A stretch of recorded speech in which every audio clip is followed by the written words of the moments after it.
don't wanna sleep in, cause I got something to prove. I gotta take what I hate and finally make a move. I think of you and all the hi friends, എല്ലാവരും സുഖമായിട്ടിരിക്കുന്നുവല്ലോ. ഞാൻ ആദ്യം തന്നെ ഒരു കാര്യം പറഞ്ഞോട്ടെ. എൻ്റെ video കാണുന്ന ആൾക്കാർ ആരെങ്കിലും സബ്സ്ക്രൈബ് ചെയ്യാതെ കാണുന്നുണ്ടെങ്കിൽ ദയവായി ഒന്ന് സബ്സ്ക്രൈബ് ചെയ്യണേ. അപ്പം നമ്മൾ നേരെ നമ്മുടെ വീഡിയോയിലേക്ക് പോകുന്നു. ഇന്നൊരു കുക്കിംഗ് വീഡിയോ ആണ്. അപ്പം എന്താ, ഉണക്കമീനാണ് എടുത്ത് വെച്ചിരിക്കുന്നത്, മുട്ടി എന്നൊക്കെ പറയും. ഇതൊന്ന് കഴുകി വൃത്തിയാക്കിക്കൊണ്ട് വരട്ടെ. അപ്പോൾ ഒന്ന് കഴുകി എല്ലാം നീറ്റാക്കിയിട്ട് വന്നിട്ടുണ്ട്. വെള്ളത്തിലിട്ട് വെക്കണം കുറച്ച് നേരം. പിന്നെ അതിനായിട്ടുള്ള സാധനങ്ങൾ: അരമുറി തേങ്ങ, 1 ടീസ്പൂൺ മുളക് പൊടി, 1/2 ടീസ്പൂൺ മല്ലിപ്പൊടി, 1/4 ടീസ്പൂൺ മഞ്ഞൾപ്പൊടി. ഇത്രയും കാര്യങ്ങളാണ് ഞാൻ ഈ കറിക്ക് വേണ്ടിയിട്ട് എടുത്തു വെച്ചിരിക്കുന്നത്. അതെല്ലാം നമ്മൾ മിക്സിയുടെ ജാറിലേക്ക് ഒന്ന് ഇട്ട് കൊടുക്കുന്നു. അപ്പോൾ ഇത് കഴിഞ്ഞ ഒരു ദിവസം എൻ്റെ ഒരു സുഹൃത്ത് ഞാൻ ഈ ഒരു കറി വെച്ചു എന്ന് പറഞ്ഞപ്പോൾ അങ്ങനെ ഒരു കറി വെച്ച് കൂട്ടിയിട്ടില്ലെന്ന് പറഞ്ഞുകൊണ്ടാണ് ഞാൻ ഈ കറി നിങ്ങളെ കൂടി, ഇനി അഥവാ അങ്ങനെ കൂട്ടാത്ത ആൾക്കാരെ കൂടി ഒന്ന് കാണിക്കുക. ഇത് ചോറിൻ്റെ കൂടെയോ ചക്കയുടെ കൂടെയോ കപ്പയുടെ കൂടെയോ കപ്പ വേവിച്ചതിൻ്റെ കൂടെയോ ഒക്കെ കഴിക്കാൻ പറ്റുന്ന ഒരു കറിയാണ് കേട്ടോ. അപ്പോൾ അത് മറ്റുള്ളവർക്ക് കൂടി ഒന്ന് ഷെയർ ചെയ്ത്, ഇങ്ങനെ വെച്ചിട്ടില്ലാത്തവരും കൂടി ഒന്ന് വെച്ച് നോക്കൂ. ഇനി പച്ചമീൻ ഇല്ലെങ്കിലോ ചിക്കൻ ഇല്ലെങ്കിലോ ഒന്നും ആരും വിഷമിക്കേണ്ട. ചക്ക വേവിച്ചതിൻ്റെ കൂടെയോ കപ്പ വേവിച്ചതിൻ്റെ കൂടെ ഇങ്ങനെ ഒരു കറി വെച്ച് കൂട്ടി നോക്കിക്കോളൂ. നല്ല കോമ്പിനേഷനാണ് കേട്ടോ.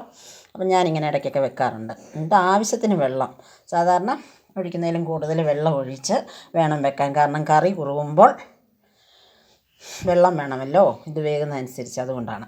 അപ്പം നമ്മൾ അതിനാവശ്യമായിട്ടുള്ള മീനൊക്കെ കഴുകി വെച്ച് ചട്ടിക്കകത്ത്, കറിച്ചട്ടിക്കകത്താണ് വെക്കുന്നത്.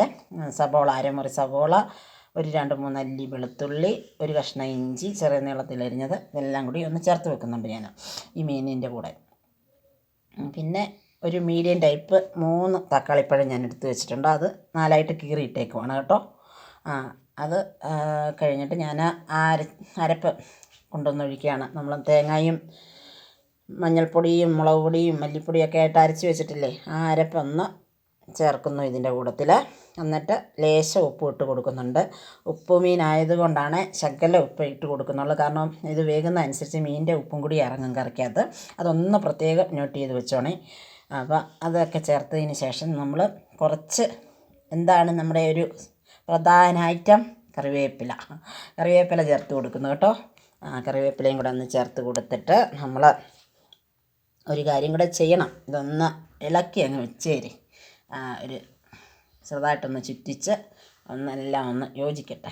അങ്ങനെ ഇളക്കി വെച്ചിട്ട് ഒരു മൂടി വെച്ച് അടച്ച് വെച്ച് വേവിച്ചെടുക്കുന്നു. ഇത്രയേ ഉള്ളൂ. സിമ്പിൾ കറിയാണ് കേട്ടോ. വേറെ പ്രത്യേകിച്ച് കാര്യങ്ങളൊന്നും ഇതിനകത്തില്ല. ഇതൊന്ന് വെന്ത് കുറുകി കഴിയുമ്പോൾ നമ്മുടെ അടപ്പെടുത്ത് നോക്കുമ്പോൾ ഉപ്പും പുളിയൊക്കെ കറക്റ്റാണ്, അടപ്പയിലൊന്നും പിടിക്കത്തില്ല കേട്ടോ. അതാണ് ഒരു ട്രിക്കാണ് കേട്ടോ അത്. പിന്നെ നമ്മുടെ ഇതിനകത്ത് ഈ കറി വെന്തോന്നറിയാനൊരു ട്രിക്ക് കൂടെ ഞാൻ നിങ്ങൾക്ക് പറഞ്ഞുതരാം. അതായത് നമ്മുടെ തക്കാളിയോ ഈ ഇട്ടിരിക്കുന്ന ഉള്ളിയോ ഒക്കെ ഒന്ന് എടുത്തൊന്ന് നോക്കുക. അത് വെന്തെന്നുണ്ടെങ്കിൽ കറി വെന്തെന്നാണ്. കറി തണുക്കുമ്പം നന്നായിട്ട് അങ്ങ് കുറുകും കേട്ടോ. ഇപ്പോൾ ഈ കാണുന്ന രീതിയൊന്നുമല്ല, തണുത്ത് കഴിയുമ്പോൾ കുറുകും. അപ്പോൾ ആവശ്യത്തിന് വെള്ളം വെച്ചിട്ട് വേണം നിങ്ങൾ ഇത് വേവിച്ചെടുക്കാൻ. പിന്നെ ഞാൻ അവസാനം ഇച്ചിരി കറിവേപ്പില, നമ്മുടെ പ്രധാന ഐറ്റമാണ് എല്ലാ കറിയിലെയും, കറിവേപ്പിലയും കൂടെ ഒന്ന് എടുത്തിട്ട് കൊടുക്കുന്നുണ്ട്. അപ്പം ഞാൻ നല്ലൊരു കറി നിങ്ങൾക്ക് എല്ലാവർക്കും വെച്ച് തന്നിട്ടുണ്ട്. അപ്പം സബ്സ്ക്രൈബ് ചെയ്യാതെയും ലൈക്ക് ചെയ്യാതെയും ഷെയർ ചെയ്യാതെയൊക്കെ ഇരിക്കുന്നവർ വേഗം അതൊക്കെ ഒന്ന് ചെയ്തേ. അപ്പം നല്ലൊരു കറി ഇന്ന് റെഡിയാക്കി തന്നിട്ടുണ്ട്. കൂട്ടാത്തവരൊക്കെ ഒന്ന് കൂട്ടി നോക്കണം. ചോറിൻ്റെ കൂടെയും ചക്കയുടെ കൂടെയും കപ്പയുടെ കൂടെയും ഒക്കെ അടിപൊളി കോമ്പിനേഷനാണ് കേട്ടോ. വെച്ച് നോക്കൂ. പിന്നെ ഉണക്കമീൻ ഉപ്പ് കുറയാനുള്ള ഒരു ട്രിക്ക് കൂടെ ഞാൻ പറഞ്ഞു തരാം. തെരണ്ടി പോലുള്ള മീനാണെങ്കിൽ നമ്മളൊരു ചെറിയ ചൂടുവെള്ളത്തിലിട്ട് ചെറുതായിട്ടൊന്ന് എടുത്ത് ആ വെള്ളം കളയുക. അല്ലാത്ത മീനാണെങ്കിൽ ഇച്ചിരി പേപ്പർ കീറിയിട്ടാൽ മതി കേട്ടോ. Thank you for watching.